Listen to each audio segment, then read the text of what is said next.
తూర్పుగోదావరి జిల్లా ఏజెన్సీలో మావోల జాడలు కనిపిస్తున్నాయి. పోలీసుల ఇన్ఫార్మర్లు అన్న నెపంతో ముగ్గురు వ్యక్తులను చంపి ఉనికిని చాటుకున్నారు.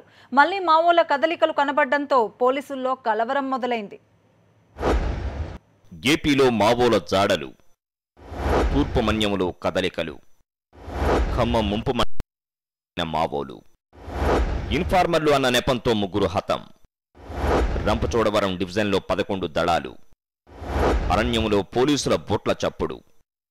తూర్పుగోదావరి జిల్లాలోని ఏజెన్సీలో మావోల కదలికలు కనిపిస్తున్నాయి. చాటుకునేందుకు ముగ్గురు వ్యక్తులను ఇన్ఫార్మర్లన్న నెపంతో హతమార్చారు. ఎందుకు వీరిని హతం చేయాల్సి వచ్చిందో వివరిస్తూ రాసిన లేఖను వదిలి వెళ్లారు. మొదట చింతూరు మండలం అల్లువాగు సమీపంలో నడుమ అనే గిరిజనుణ్ణి కాల్చి చంపారు. ఈ ఘటన మరొక ముందే నెలిపాక మండలం కామంతోగు గ్రామ సమీపంలో ఇద్దరు వ్యక్తులను ఇన్ఫార్మర్ల నెపంతో కాల్చి చంపేశారు. కామనతోగు అనే గ్రామం, ఇదొక కుగ్రామం. ఇక్కడికి ఛత్తీస్గఢ్ నుంచి వలస వచ్చినటువంటి ఒక 30 కుటుంబాలు అక్కడ నివసించడం జరుగుతుంది.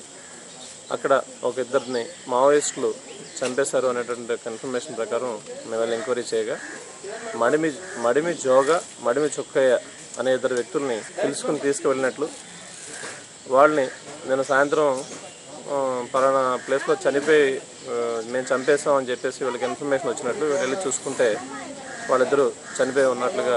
ఖమ్మం, ఛత్తీస్గఢ్, తూర్పుగోదావరి, విశాఖ జిల్లాల్లో వ్యాపించిన దట్టమైన అరణ్యములో మావోలు సంచరిస్తున్నట్లు పోలీసులు అనుమానిస్తున్నారు. అటవీలో పోలీసులు కూబింగ్ మొదలుపెట్టారు. రాష్ట్ర విభజన నేపథ్యంలో ఖమ్మం జిల్లా ముంపు మండలాలపై పోలీసులు దృష్టి పెట్టకపోవడంతో మావోలు రెచ్చిపోతున్నట్లు తెలుస్తోంది. కొత్తగా ఏర్పడిన తెలంగాణ రాష్ట్ర కమిటీ తూర్పులో హింసాత్మక కార్యక్రమాలకు పాల్పడుతున్నట్లు పోలీసులు భావిస్తున్నారు.